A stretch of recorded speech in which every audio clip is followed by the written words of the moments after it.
Hello বন্ধুরা, তোমরা কেমন আছো? আশা করি ভালো আছো। আমিও ভালো আছি। তো চলে আসলাম আজকে সারাদিন কি করছি না করছি সেই সব কিছু মুহূর্ত তোমাদের সঙ্গে শেয়ার করতে।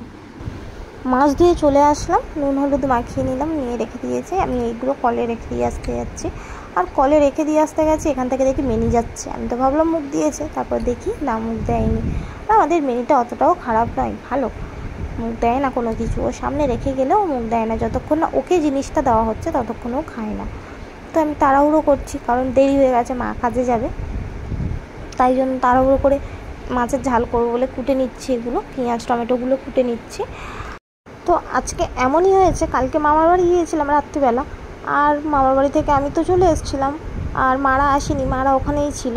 আর জানো মেয়েরা বাপের বাড়ি গেলে কেমন গল্প করে, তো ওরকম গল্প করতে করতে আর কালকে আসেনি। মা সারা রাত ঘুমায়ওনি, তো আজকে মা ঘুমাচ্ছে ওই জন্য। আর আমি এই কাজ করছি, একা তো করতে পারছি না, একটু তাড়াহুড়ো করছি। আর পেঁয়াজের ঝাঁঝগুলোও সেরকম চোখে লাগছে, তাকাতেও পাচ্ছি না। তো একটু ঘুমিয়ে পড়েছিলাম বলে আরও লেট হয়ে গিয়েছে, তো তাড়াহুড়ো করে কাজ করছি। এদিকে আমার তরকারিও হয়ে গেছে, চান করে চলে এসেছি ঠাকুর ঘরে।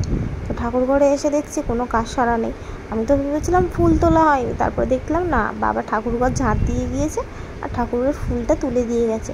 কারণ একটু বেলা হলে তো ফুল আর পাওয়া যায় না। তাও আজকে বেলা হয়ে গেছিলো, তার জন্য ফুল সেরকম পাওয়া যায়নি, অল্প কটাই ফুল পাওয়া গেছে।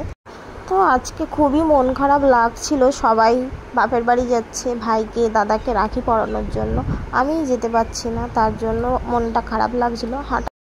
তোমাদের দাদা একটা রাখি আর মিষ্টি নিয়ে চলে আসলো, নিয়ে এসে আমাকে বলছে যে না, ওইটা তুমি ঠাকুরকে বেঁধে দাও। আমি ভাবলাম হ্যাঁ, ঠাকুরকে তো রাখি বাঁধবই, কারণ রাখি পূর্ণিমার দিন ঠাকুরকে না বাঁধলে আর কাকে বাঁধবো। তো সেই হিসেবে আমি তাড়াতাড়ি করে কাজ সারছি। আর যখন বলেছে রাখিটা নিয়ে এসে ঠাকুরকে বেঁধে দাও, আমার তো আনন্দে আর তর সইছে না যে কখন বাঁধবো। আমি তো তাড়াহুড়ো করে কাজ করছি। যে সবাই জানো যে যাদের ভাই নেই, তারা যখন একটা রাখি পায় বাঁধার জন্য, বা কেউ এসে বলে যে আমাকে ফোঁটা দাও, ভাই ফোঁটা নিতে চাই, তখন যে মেয়েটার মানে দিদি বা বোন যেই হয়, মানে তার যে আনন্দটা সেই অনুভব করতে পারে যে তার কতটা পরিমাণে আনন্দ হয়। তো সেই রকমই আমার আনন্দ হচ্ছিলো যে যখন রাখিটা নিয়ে এসে বললো যে ঠাকুরকে বেঁধে নাও। তো সেরকম তাড়াহুড়ো করে কাজগুলো সেরে নিচ্ছি যে রাখিটা বাঁধবো তার জন্য।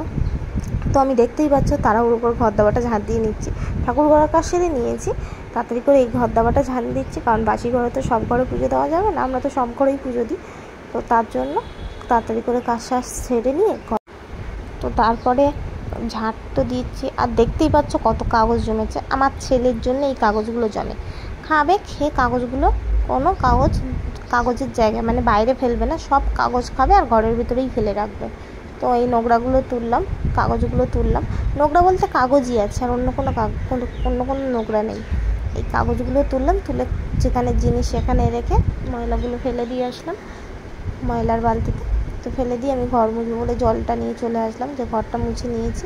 নিয়ে আগে ফুলটা সাজিয়েই আমি চলে গেলাম রাখি পরাতে, কারণ আমার তো হাত পা ছটফট করছিলো যে কখন আমি রাখি পরাবো। তো দেখলাম কোনো ঠাকুরেরই হাত ঠিকঠাক খোলা নেই, তো নারায়ণের হাতটা ঠিকভাবে খোলা আছে। তো হাতটাই ওরকম, ওই হাতে রাখি পরায় বেশি ভালো লাগবে, তো নারায়ণের হাতেই পরিয়ে দিলাম। তো দেখতেই পাচ্ছ আর কেমন রাখিটা পরাচ্ছি, তো খুবই সুন্দর লাগছে রাখিটা। তো রাখিটা পরিয়ে গড় করে আমি চলে আসলাম চন্দনের ফোঁটা দেব তার জন্য, কারণ রাখি পরিয়েছি, ফোঁটা দেবো না, তো চাই জন্য ফোঁটা দেবো বলে চন্দনের ফোঁটা দিচ্ছি। সব ঠাকুরগুলোকে চন্দনের ফোঁটা দিয়েছি, পুজো দিয়েছি, ভোগ দিয়েছি, সব দিয়ে।